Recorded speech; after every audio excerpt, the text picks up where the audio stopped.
son muchísimos a lo largo y ancho de la ciudad. Jorge, seguramente quedaron algún plan pendiente. A ver, que no puede terminar, no puede abandonarse, ¿no? Quedaron pendientes temas que son fundamentales y que son parte de nuestra propuesta macro. ¿Cómo cuál? Nosotros cuando asumimos el cargo en la asamblea anterior teníamos claro que el país tiene 3 necesidades urgentes y que deben de ser los objetivos principales: seguridad, reactivación económica, que es generación de empleo, carestía de la vida, porque este país está carísimo para vivir y producir, y recuperar los servicios públicos destrozados en los últimos años, como el tema energético, educación, salud, vialidad y etcétera. Bien, vamos a comenzar por el tema seguridad, lo que quedó pendiente y hacia dónde vamos. ¿Qué quedó pendiente, pero ya presentado en la Comisión de Justicia de la Asamblea Nacional desde el mes de septiembre? Lastimosamente, esa comisión la maneja el señor Cedeño de la RC, y se ha pasado un año debatiendo el Código Orgánico de la Función Legislativa, que no le importa a nadie, en vez de debatir los temas de seguridad que son importantes. Pero bien, ¿qué está presentado? Algo fundamental. ¿Cuáles son las herramientas jurídicas con las que los delincuentes se burlan en la cara del pueblo ecuatoriano y salen con indignante velocidad? Sobre todo, procedimiento abreviado y medidas cautelares. ¿Por qué? El procedimiento abreviado, los señores van, se declaran culpables, automáticamente les reducen 1/3 de la pena, se portan bien 1 año y aplican a la libertad condicional por buen comportamiento. Y ya está. ¿Y qué pasa con la gente que se quedó con el siniestro? Se queda estamos hablando de que totalmente afectada y con una situación injusta. Después, estamos hablando que como tema pendiente la reforma al Código Orgánico Integral Penal. Pero vamos pasito a pasito.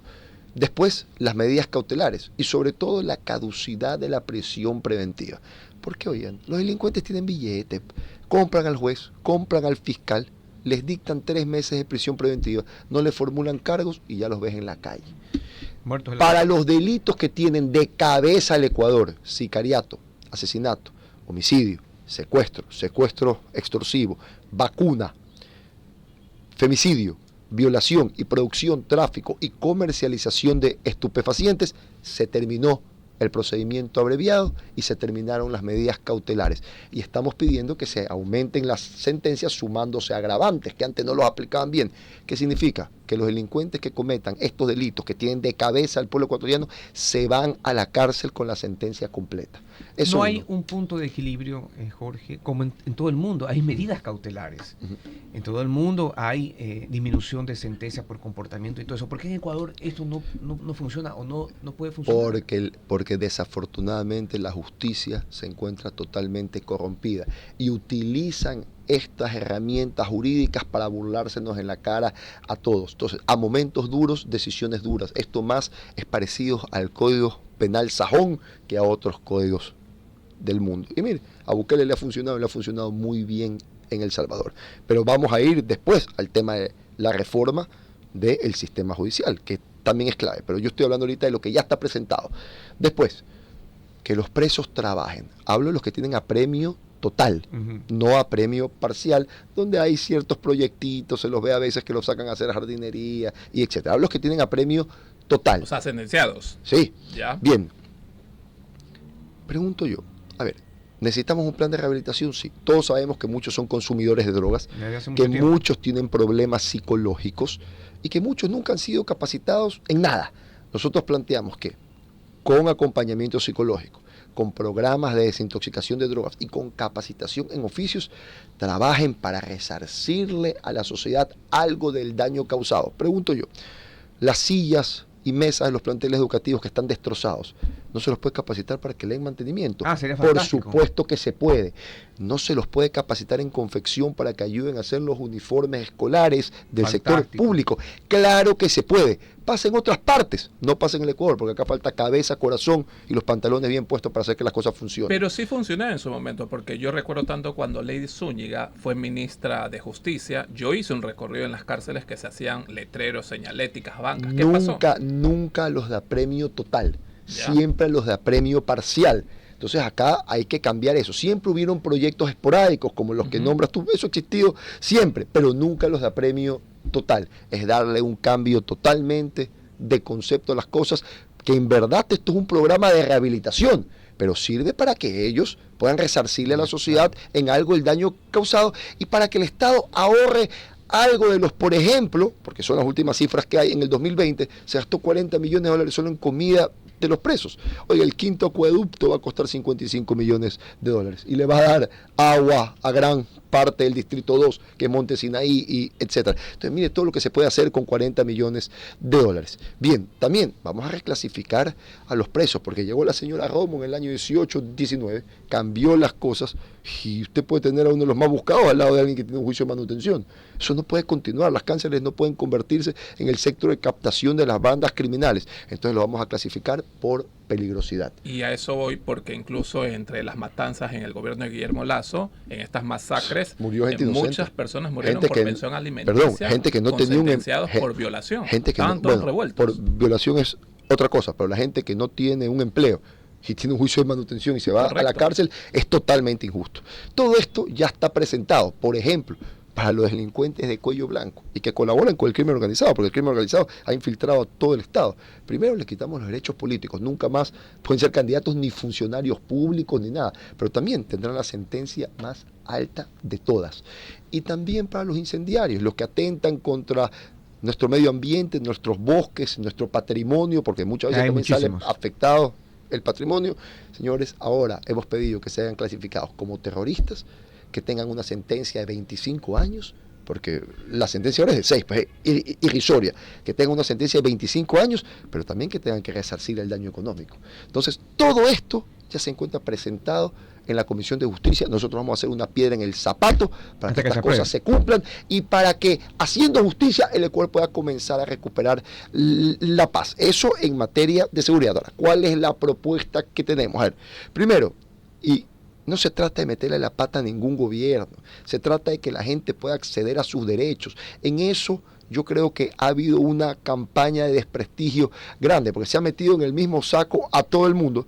Y perdónenme, en la Asamblea hay gente que trabaja bien y gente que trabaja mal, como en todos lados. Bien, pero no se trata de fiscalizar para meterle la pata a nadie, pero sí para que la gente pueda acceder a sus derechos. Pregunto yo, usted ve a las policías en la calle que tienen mejores herramientas, más tecnología, etcétera, o los ve igualitos, chullos, sin balas, sin cascos, sin nada. Ya ni se los ve. Entonces, ¿para qué fue los 1.350 millones que resultó ser más que recaudó el Estado por el incremento del IVA? ¿Dónde está? Porque yo los reto a que me digan, y los reto de forma elegante, de forma educada, perdón, ¿han puesto algún radar o le han dado mantenimiento a los radares para detectar las narcoavionetas que entran al territorio ecuatoriano? No.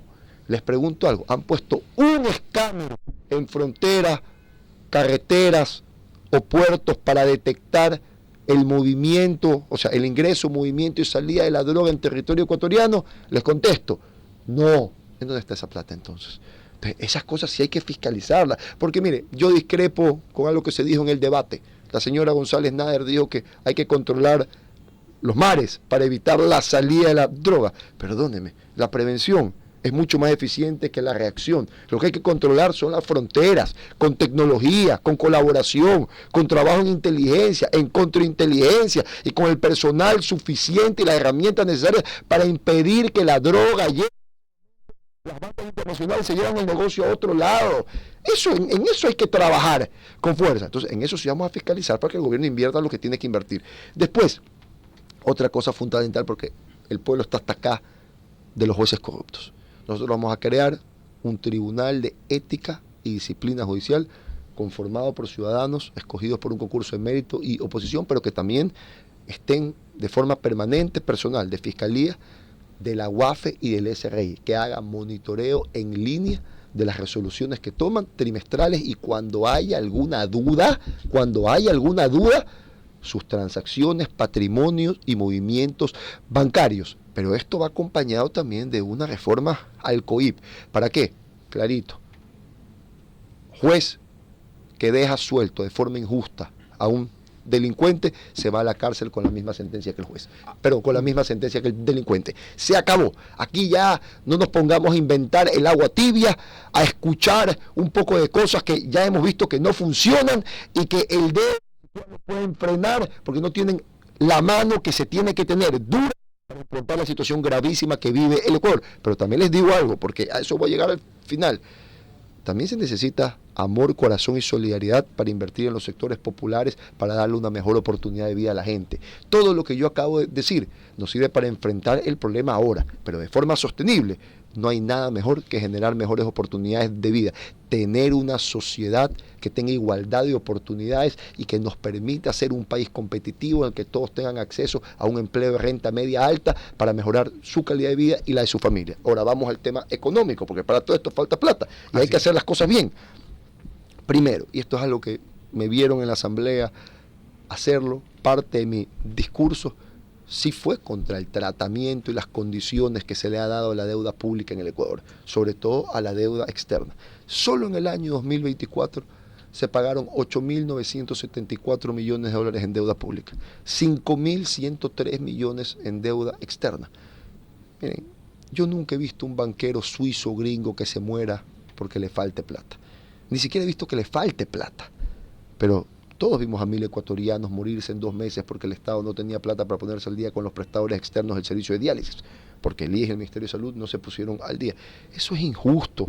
La deuda con nuestra gente es mucho más importante que ponerse al día con la deuda externa. Y yo no digo que seamos irresponsables con nuestros compromisos, pero ¿por qué otros países del mundo sí pueden reestructurar su deuda y nosotros no? Oigan, en la pandemia lo hizo todo el mundo. Este fue el único país que prepagó la deuda.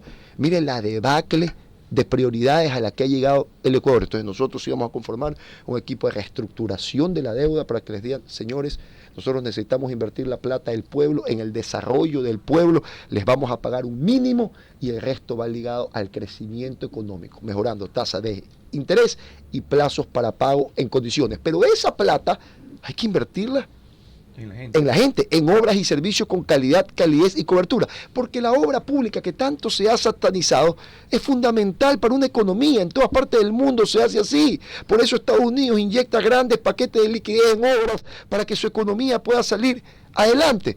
Eso, complementado a un discurso que le es seguridad jurídica y confianza, con políticas públicas claras al sector privado, nacional e internacional, va a hacer que haya inversión en el Ecuador. Si hay inversión, hay empleo. Si hay empleo, hay ingresos y salarios. Si hay eso, se le devuelve la capacidad de compra, el poder adquisitivo a la gente. Las empresas venden más y el Estado recauda más para poder invertir. Todo el mundo gana. Y no es como Correa dijo a conveniencia en su cuenta de X, que está comprobado que la curva de Laffer dice que si tú bajas los impuestos recaudas menos, porque él criticó eso cuando Kronfeld dijo lo que voy a explicar ahora, y lo voy a decir de forma anticipada. ¿Qué es la curva de Laffer? Un indicador que te mide que si tú pagas 0 impuestos, no recaudas nada. Si quieres cobrar 100% de impuestos, tampoco recaudas nada porque nadie tiene capacidad para consumir. Entonces busca el equilibrio entre los impuestos que puede pagar una sociedad y una mayor recaudación económica. Pero la economía es una rama de la sociología. Si usted tiene una economía que crece al 6%, al 7%, bajar los impuestos sería una locura. Es lógico que tiene una buena salud económica y que si usted baja los impuestos va a recaudar menos. Pero si usted tiene una economía que no crece, que está estancada, que tiene 3 trimestres seguidos en decrecimiento, lo cual ya es recesión como la ecuatoriana, tiene que bajar los impuestos para devolver la capacidad de compra a la gente. Y no confundamos, porque también lo vi a Cucalón y me defraudó. Hablar de que va a bajar el impuesto a la renta y criticar bajar el IVA. Oiga, el impuesto a la renta es el impuesto más justo. ¿Sabe por qué? Porque grava la riqueza, grava la utilidad. Por eso en otros países del mundo se paga hasta 40 y 45% dependiendo la cantidad de utilidades que hayas generado. En el Ecuador se paga el 25% y muchos no terminan pagando ni el 2%. En cambio, el IVA, que son los denominados impuestos indirectos, es el más inequitativo porque afecta al consumo, a los pobres y no a los ricos. Entonces, una de nuestras propuestas sí es devolverle el poder adquisitivo a la gente. ¿Cómo? Bajando el IVA, primero del 15 al 12, ciertos productos al 10, pero todos los productos de consumo masivo como pasta de dientes, champú, jabón, pañales y toallas sanitarias tendrán IVA 0. Con eso a la gente le va a alcanzar para más. Pero también vamos a otro mito, porque una de las propuestas nuestras es subir el salario mínimo gradual en 4 años a $600. Y dicen, algo complicado y no eso. Vamos a hablarlo, sí señores, pero lo que pasa es que hay que hacerlo de forma inteligente. Mire, La competitividad no se gana por salarios. Si la competitividad se ganara por salarios, entonces Singapur no fuera el país más competitivo del mundo. Países Bajos no fuera el segundo país más competitivo del mundo, donde tienen los salarios más altos del mundo. Los países nórdicos no fueran tremendamente competitivos, o los mismos Estados Unidos no fuera un país competitivo. ¿Cómo se gana competitividad? Cuando se invierte en investigación, desarrollo e innovación, en capacitación y tecnología. ¿Para qué? Para poder producir más, que eso signifique una producción más barata pero con mejor calidad. Eso es lo que te hace competitivo en el mercado externo y en el mercado interno. ¿Para qué? Para que la producción nacional gane terreno, las exportaciones aumenten, ingresen más dólares, pero también que el producto nacional pueda competir con los internacionales en el mercado local, las empresas vendan más y los dólares se queden acá en el Ecuador. Es claro, entonces nosotros lo vamos a hacer, eso sí, de forma gradual, en los próximos 4 años, pero con eso vamos a mejorar el poder adquisitivo del pueblo ecuatoriano. Otro tema en economía, y que a mí me quedó pendiente, y lo voy a hacer apenas regrese a la Asamblea. Son exactamente 9 de la mañana con 6 minutos, 9 de la mañana con 6 minutos para nuestros amigos oyentes que nos están escuchando a nivel nacional. Estamos conversando con el candidato a la Asamblea, nuevamente quiere llegar a la Asamblea, el ingeniero Jorge Acaiturri por PSC. Si bien es cierto, se lo escucha bien y muchos candidatos quieren llegar a la Asamblea para cristalizar ciertos proyectos que no se lograron ejecutar en el legislativo anterior. Pero estamos viendo que es una Asamblea cuestionada, ¿no? Se llenó la Asamblea anterior de tantos juicios políticos y poco se hizo. Raúl, ¿Se va a hacer o no se va a hacer? Aunque fue un periodo corto, ¿no? Primero voy a terminar la idea de algo que me quedó pendiente en materia económica para contestarte lo tuyo. Una cosa me quedó pendiente a mí en materia económica, porque yo mismo la estoy revisando para intentar no cometer errores por lo sensible y lo importante del tema, que es la ley de modernización del sistema financiero. Adaptar la regulación ecuatoriana a estándares internacionales para que haga atractivo al país para el ingreso de la banca internacional. ¿Por qué? La banca internacional tiene su cartera de inversiones diversificada en el mundo entero, por lo cual su riesgo de perder es más bajo y viene con mejores condiciones, es decir, plazos más largos de pago e intereses más bajos. Eso va a hacer a la banca local, que en cambio tiene los intereses en dólares más caros del mundo, competir, es decir, mejorar sus condiciones y bajar su tasa de interés. Si eso sucede, más ecuatorianos pueden acceder a un crédito que puedan pagar para invertirlo en la economía, generar empleo, ingresos, salarios, consumo, ventas y recaudación, y de esa forma la economía crece yéndonos mejor a todos. Eso yo lo estoy revisando, lo voy a revisar, pero el crédito en mejores condiciones va a ser fundamental para que la economía ecuatoriana pueda reactivarse. Ahora, vamos a la pregunta que me hizo Raúl, que es una pregunta política netamente. A ver, la Asamblea anterior hizo un gran esfuerzo para deponer intereses personalistas de un lado y conformar un acuerdo de gobernabilidad que le permita al gobierno nacional actual poder proponer y sacar adelante los proyectos que tenía en mente. Y eso sucedió. Mira, nosotros, ¿en qué votamos en contra del presidente en la asamblea anterior? En 2 cosas, básicamente. En el aumento del IVA, porque nosotros creemos que es nocivo para el pueblo ecuatoriano, y en la ley recaudatoria para enfrentar el lavado de activos, que después el gobierno, para hacerla popular y ganar a la gente a su favor, le puso ley antipillos. ¿Por qué votamos en contra de eso? Y se lo voy a explicar.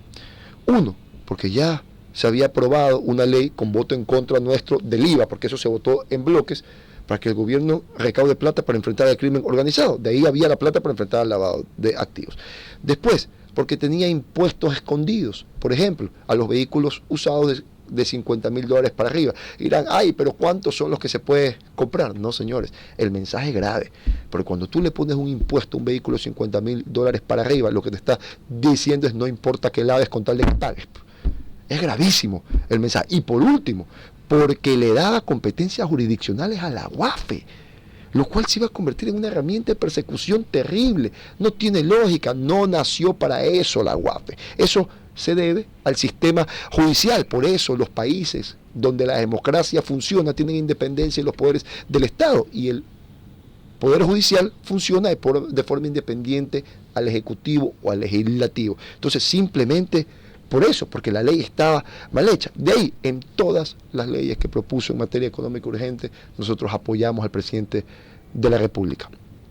En algo coincido contigo, fue un error allanarse tanto juicio político. Y yo lo dije siempre.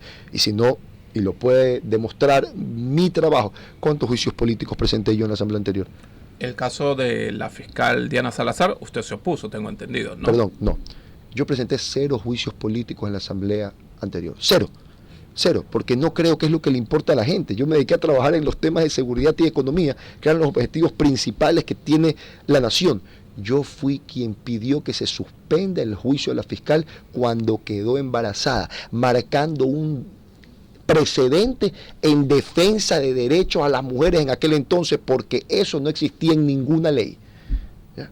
Y lo sigo sosteniendo, independientemente de que sea la fiscal o sea cualquier mujer ecuatoriana. Exponerla a una situación de estrés cuando está embarazada me parece una barbaridad, por lo cual yo fui quien pidió la suspensión del juicio a la fiscal, dada la situación en la que se encontraba. Pero ¿cuántos juicios presenté yo en la asamblea anterior? 0. 0. Y públicamente dije que me parecía una barbaridad que se llenen de juicios políticos para detener la fiscalización a este gobierno, porque cuando usted me habla de los juicios, usted me dice, que la asamblea anterior se llenó de juicios. ¿Quién fue el partido que más juicios políticos presentó? ¿O el movimiento que más juicios políticos presentó? Entre esos la Revolución Ciudadana. No, amigo, fue... Entre esos. Fue Sí. Pero ¿por qué se metían estos juicios? Y la mayoría fueron el gobierno de Lazo, un gobierno... Pero cada vez que se quería fiscalizar a alguien de este gobierno, ellos te metían 3 juicios del gobierno de Lazo para retrasar el proceso, porque los juicios se van tratando en base al orden que ingresan, es decir, en base a la prelación. Entonces, vamos a decir las cosas como son. ¿Ves? Pero yo no soy de los que tiene doble estándar ni doble moral. Yo digo las cosas como son. Yo no creo que teníamos que llenarnos de juicios políticos. Correcto. Y si quieres decir que eso fue un error colectivo, fue un error colectivo. Pero si me preguntas a mí, a ver, veamos también los desempeños individuales. Yo no presenté ningún juicio político. Lo que presenté fue varias reformas en materia de seguridad, hice varios aportes en materia económica, por ejemplo, en la ley de alivio financiero. ¿Tú sabes cuál era la cosa que más la gente nos criticaba en las calles?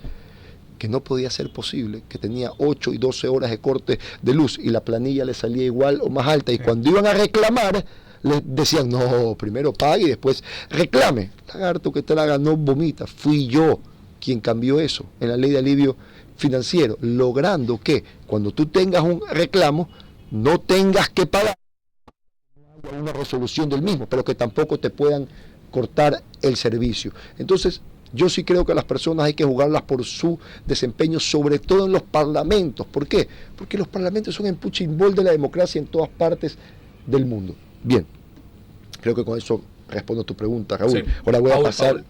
Paul, me confundí, disculpa. Voy a retomar el tema de lo que estaba hablando y voy a ir hacia los servicios públicos, porque están destrozados en el Ecuador.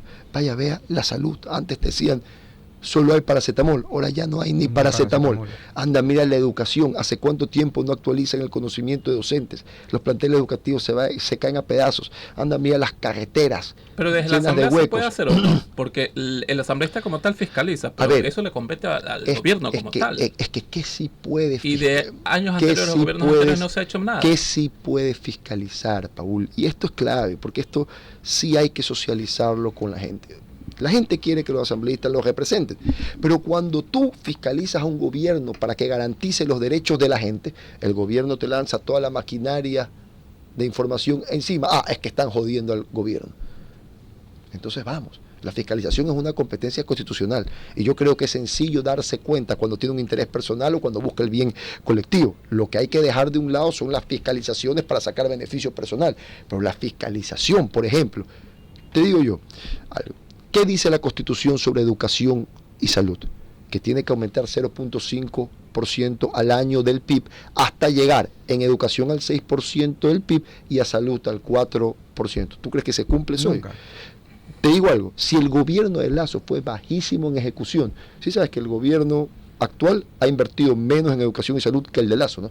hay una disminución con relación al presupuesto de vengado, que es el real, porque fue el que ejecutaron. Entonces, por supuesto que esas cosas nosotros tenemos que reclamarlas, porque son fundamentales para que un país pueda salir adelante. Pero no solo me voy a quedar en la crítica, en la fiscalización, porque hay que ir a proponer. Y nosotros para la próxima asamblea, y en mi caso personal, porque son propuestas mías estas, tenemos 2 proyectos que creemos que son fundamentales. Uno, la ley de creación de los centros integrales de atención preventiva, para que se encarguen de prevención, atención temprana de enfermedades, promoción de la salud, con equipos multidisciplinarios de médicos generales, enfermeros, nutricionistas y psicólogos que hagan chequeos, exámenes y vacunación gratuita y masiva, y que dicte talleres en materia de salud física, comida saludable y salud mental, como por ejemplo es el manejo del estrés, una de las mayores enfermedades en los tiempos actuales. La prevención es mucho más eficiente que reaccionar. Si nosotros logramos eso, sabiendo que el Ecuador tiene estaciones y regiones y cuáles son las enfermedades que tenemos en esas estaciones y en esas regiones, integrando al sistema de salud público, vamos a lograr disminuir la cantidad de personas que se enferman. Correcto. Con eso vas a generar un ahorro económico, pero también vas a liberar cupos, tanto en el Ministerio de Salud, claro, como en el IES, que se encuentran colapsados el día de hoy. Eso uno. Y 2, y esto es más difícil de explicar porque es muy técnico, pero me voy a tomar un segundito para explicarlo. Una unidad de bioequivalencia. ¿Por qué? ¿Qué son las pruebas de bioequivalencia? Las que te miden la respuesta con la misma dosis en el tiempo de un fármaco original y un fármaco genérico. El fármaco original, para tú poder comprarlo, ha pasado por varias pruebas de bioequivalencia para ver si la dosis del principio activo, que es lo que nos cura, es la correcta. Aquí en el Ecuador nadie hace pruebas. Entonces, por eso es que te dan 5 genéricos que tienen el mismo efecto que un original. Entonces, te dan medicina de baja calidad por encima. Esos 5 genéricos te salen mucho más caros que el original. Y ahí está un negociado que juega con la vida. Nosotros no lo podemos permitir. Entonces se acabó el negociado de las farmacéuticas, de los directores de hospitales y etcétera. Ahora en el Ecuador van a tener que haber pruebas de bioequivalencia, y quienes no pasen esos exámenes en laboratorio deben de ser multados.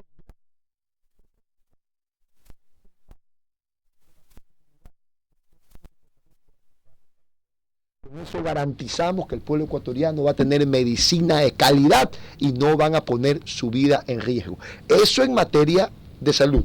En materia de educación, donde yo tengo experiencia porque hice los programas más importantes que tuvo la ciudad en ese sentido, ¿qué planteamos primero?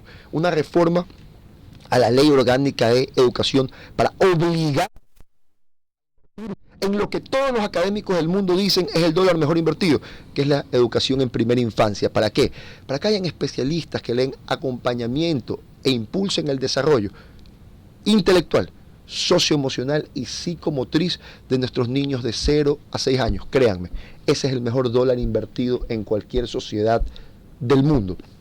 Pero también hay que exigir que el presupuesto se cumpla, y hay que exigir que se apliquen nuevas metodologías y se incorporen nuevas tecnologías al sistema educativo. Mira, yo declaré a Guayaquil territorio STEAM, de ciencias, tecnologías, arte, matemática, ingeniería. En su primera etapa logré capacitar a miles de jóvenes estudiantes en aquellos conocimientos que van a ser fundamentales para enfrentar la demanda laboral del futuro y que les va a permitir tener, cuando crezcan, las habilidades necesarias para ser tomados en cuenta para tener ingresos de renta media y renta media alta. Incorporamos 100 laboratorios de robótica, mecatrónica, domótica, programación en escuelas populares. Llegó la alcaldía y suspendió uno de los programas más importantes en materia educativa que tenía la ciudad. Solo porque no lo hizo por razón. Pero el Ecuador tiene que tener nuevas metodologías. Necesitamos una educación del siglo XXI. Para eso también hay que incorporar nuevas tecnologías. Hay que capacitar a los docentes. Cuando yo fui gerente de la DACE, se hizo la última capacitación a docentes en la ciudad. Capacitamos en 2 años a 12.000 docentes en matemáticas, lenguas, ciencias, metodologías de enseñanza online, inglés y coaching. ¿Por qué? Porque el Ecuador hasta el 2018 participó en las pruebas PISA y nosotros teníamos un reporte de dónde estaba el déficit de nuestros docentes. Todos mejoraron su rendimiento académico. Oiga, ya el Ecuador ni siquiera participa en eso. Y una propuesta más que se está debatiendo, pero la idea es garantizar un derecho, que es la educación superior de calidad. Yo lo hice firmando convenios con los mejores institutos particulares y universidades de la ciudad, de becas de educación superior. Se lo puede hacer creando una universidad pública. Yo creo que más eficiente firmando convenios. Pero te voy a hacer un cálculo aquí, para que todos puedan tener educación superior. Hay una discusión, si el déficit de bachilleres, es decir, los cupos que no se pueden cumplir, son 90.000 o 160.000. Pongamos en el escenario que sean 90.000 bachilleres, que se quedan sin un cupo de educación superior. ¿Sabes cuánto costaba el año aproximadamente por estudiante? Entre 800 y $1.000. Ponte en el escenario que te cuesta $1.000 y que no estudien en institutos técnicos, sino que estudien en universidades y sean los 4 años. El primer año te cuesta 90, el segundo va acumulando el déficit, te cuesta 180, después 270, después 360 millones. Si tú sumas esos 4 años, son $900 millones, pero de un presupuesto cuatrianual, es decir, de 4 años, de $140.000 millones. ¿Qué quiere decir esto? Con el 0.6% del presupuesto cuatrianual del Estado, tú le das educación superior a todos los bachilleres del Ecuador, cubriendo el déficit, cumpliendo con una norma constitucional de que todos tengan acceso a educación de calidad. Eso significa con 60 de cada $100. ¿Ustedes creen que en el presupuesto no hay 60 centavos de cada $100? Sí hay. Por 9 de la supuesto mañana, que hay. 9 de la mañana con 22 minutos. Agradecemos la presencia del ingeniero Jorge Acaiturri, candidato a la Asamblea por el PSC, que quiere llegar nuevamente al legislativo para este nuevo periodo. Gracias por estar con nosotros. Gracias a ustedes y por supuesto un saludo cordial a todos los seguidores de WQ. Ok, gracias. Claro que son muy interesantes y apasionantes. 9 de la mañana con 22 minutos. Antes de irnos, ¿nos vamos a una pausa comercial? Sí, vamos a una pausa. Sí, vamos rápidamente a una pausa comercial. Somos WQ Noticias.